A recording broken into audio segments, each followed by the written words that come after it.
रामकली शाळा आहे त्या परिसरात आज आपण आलेलो आहोत। महानगरपालिकेकडून जी कारवाई केली जाते ती कारवाई ही नेमकी कोणत्या पद्धतीने केली जाते असं प्रश्नचिन्ह देखील या ठिकाणी आता निर्माण होत आहे।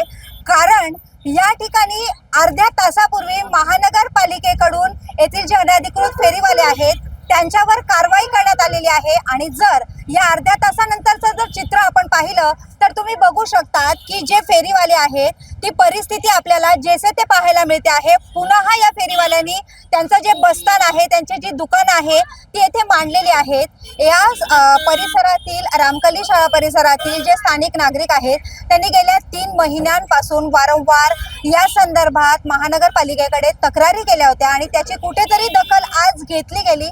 पण ती जी दखल घेतली गेली ती कोणत्या पद्धतीने घेतली गेली हे आपण जर बघितलं। हा संपूर्ण व्हिडिओ पाहण्यासाठी आमच्या शहर मुंबई YouTube चॅनलला अवश्य भेट द्या।